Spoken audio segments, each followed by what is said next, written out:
Okay, am I recording? I don't know how to use Zoom, so bear with me. Okay, yes, I'm recording. Okay. Alrighty. So I don't know why it's like not letting me put it in like full screen. I've been trying to put it in full screen like this whole time. It's not been working, so bear with me. We're just gonna do it like this. We're gonna just call it a day. So my presentation is on victimization, and then my prompt specifically was what are victimization surveys? How do they answer some problems of official crime reports, such as from the UCR, and then what are the limitations of relying on such surveys? So let's do a quick introduction to crime measurement. So when it comes to studying crime, one of the biggest challenges is figuring out how much crime actually happens and what types are most common. Measuring crime accurately is most important because it helps researchers, law enforcement, and policymakers understand trends, which then helps them make better decisions. For example, knowing whether violent crime is increasing or decreasing often affects how resources are used in certain communities. The two main ways that crime is measured is through official crime reports and victimization surveys. Official crime reports, like the Uniform Crime Report or the UCR, and the National Incident Based Reporting System, are based on data collections by the police. Victimization surveys, on the other hand, collect direct, collect data directly from victims of crimes, even if those crimes weren't necessarily reported to the police. Using both methods together gives us a better and more clear understanding of what's actually happening. So, what's the problem with official crime reports? So, even though official crime reports are one of the most common ways that we do track crime, they have several problems that limit how accurate they are.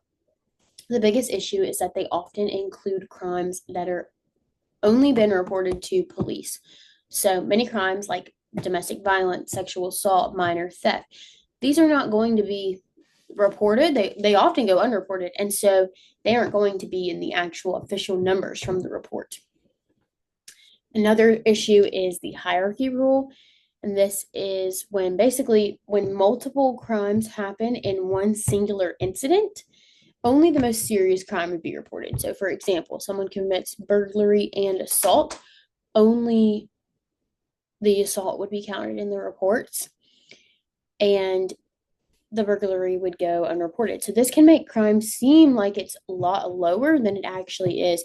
And also, not all police departments are going to collect data the exact same way. Different policies and different definitions between states can often lead to inconsistencies within those reports. And because of these issues, the official crime report doesn't always give us the full picture of crime within a certain community. So we need to understand what exactly victimization surveys are. So they were created to help fix some of the problems that existed in the official reports. So instead of relying on police data, they ask actual people directly about their experiences with crime. These surveys help reveal what's called the dark figure of crime, and this often refers to crime that happens but was never reported to authorities. So, the best known example is the National Crime Victimization Survey, also known as the NCVS, and this is conducted by the Bureau of Justice Statistics. Every year, the NCVS interviews tens of thousands of individuals and households across the country about certain crimes like burglary, theft, and assault. And then because that the surveys are they include both reported and unreported crimes, it can give researchers and policymakers a much clearer image of how widespread crime actually is and who it's been impacting the most.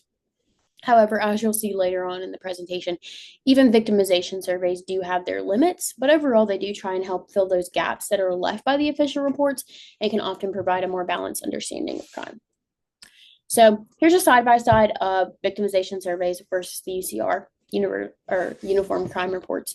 So National National Crime Victimization Survey, like I said, conducted by the Bureau of Justice Statistics through household interviews. It includes both reported and unreported, and it focuses on the individual's experience, the victim's experience from a firsthand account. It also collects data about the victim, the offenders, and the context of the crime and what crimes were committed. And it often provides more insight into the crime impact patterns and underreporting that happens in the system. On the other hand, the Uniform Crime Reports is collected by the FBI from law enforcement agencies. So In comparison, it only measures reported crimes to police departments, not unreported. And it's going to focus on your more serious crimes like murder, rape, robbery, assault, etc. This is going to provide details on arrest and clearance rates rather than you know, data on victims. And the limitations with the UCR is that it misses unreported crimes. Of course, that's the biggest issue here. And then it relies on police accuracy and the consistency within the police department. So, what are the strengths of a victimization survey? Like I said, I'm going to keep reiterating this. It captures unreported crimes, that dark figure of crimes. It's going to collect that was missed by the police data. It's going to provide personal details about the victim as well as the offender. We're going to get age, gender, race, relationship between victim and offender. It's going to help you understand why victims don't feel comfortable necessarily reporting their crimes. They fear that something's going to happen to them. They're shameful. A lot of times, especially we see this with rape, they're shameful that this happened to them. They don't report it, or they're scared that nothing is going to happen even if they do report it. And then a lot of times, some people often don't even feel comfortable because they don't trust the police. So it's also going to give us data on frequency, location, and the impact of the crimes that the crimes had on individuals. And it's useful for determining different trends and improving the crime prevention policies that we have set in place in certain communities. And it's also conducted nationwide with large representative samples. But of course, everything comes with limitations. So what exactly are the limitations of the victimization surveys? Memory errors. This is going to happen with honestly any survey that you're asking someone to recall a certain event. Victims are always going to, forget some, maybe it's a minor detail, it might be a major detail, or they may confuse certain incidents that have happened to them. There's also reporting bias. Some may over exaggerate or under exaggerate certain events that happened during the crime, and this won't give us a necessarily clear picture of what exactly happened to them. They're going to exclude certain crimes, murder, business crime, victimless crimes. And then there's also sampling limits. The victimization surveys only survey people 12 and older and also in households. This is going to exclude homeless people, undocumented immigrants, institutionalized people. And then it also relies on honesty, as all surveys do. So, responses may be influenced by embarrassment or fear. They may not be completely honest because they're embarrassed of what happened to them or fearful that, reporting some type of crime may cause problems later on for them. And then there also is no way to, verify accuracy. There's no way to confirm that each individual event that was reported actually occurred in the first place. So, important to both victimization surveys and official reports. Both just collect data of crime. It's a general population survey, and it's just important to see crimes regardless of the report status. We still are obviously getting, good information from both. It's just that the victimization survey is better in the sense that you're getting reported as well as unreported crimes. There's obviously always ethical and privacy considerations to think about anytime that you're dealing with the public and surveys and such. So a lot of people feel violated when being asked about their personal life, especially something traumatic happened to them. They may not necessarily want to share it. And then many believe that their answers are not being sent to the proper authority. So they may believe that while you're just doing it for, police data and crime statistics, they may believe that the information that they provided in that survey is going elsewhere, somewhere they did not consent to it to be going.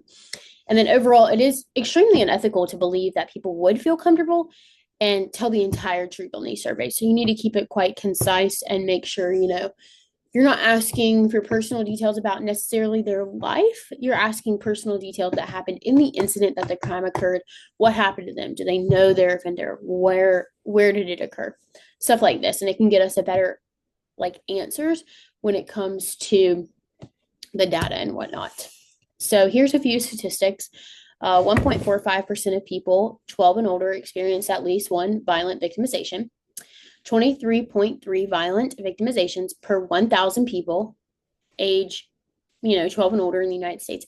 All these are going to say 12 and older because, like I said, the survey only surveys people 12 and older.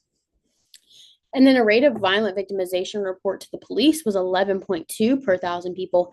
And then a large percent of people from ages 12 to 17 experienced one or more violent crimes in 2024 compared to 2023. All right, so how can we improve our crime data collection? So, even though both official reports and victimization surveys help us understand crime, there's always going to be room for improvement in how we collect and share the data that we found. So, one major way to improve crime data is through technology, such as online surveys, to make it easier and more comfortable for people to report victimization without while still remaining anonymous. Another important improvement is expanding who actually gets surveyed. So, like I said, it's household based. So that means homeless people, people in prison, undocumented immigrants are not included in these surveys. And this can leave out a huge number of experiences that's important in the data collection. We can also improve the collection by standardizing police reporting systems across states and agencies so that the information that's being collected by the UCR and the NIBRS is more consistent. And then finally, just combining all of these, so the official reports, the surveys, and even social researching can help us get a more accurate, well rounded understanding of the crime and its actual impact on society. So, to wrap things up with the presentation, crime measurement is essential for understanding how crime can affect our communities and how we can respond to it. Official crime reports, such as the UCR, are useful for tracking police reported offenses, but often do miss a big portion of crimes that go unreported. So, the victimization surveys are there to help fill those gaps and collect information directly from the victim, giving us insight into those dark figures of crime that I talked about earlier. But of course, there's still no method that's 100% perfect. Surveys always can have errors or miss certain populations, but together, these tools give us a much clearer picture of what is happening in society. In the end, improving our crime data collection methods helps create more fair policies, better prevention programs, and a more accurate understanding of crime overall. And these are our sources. Thank you so much.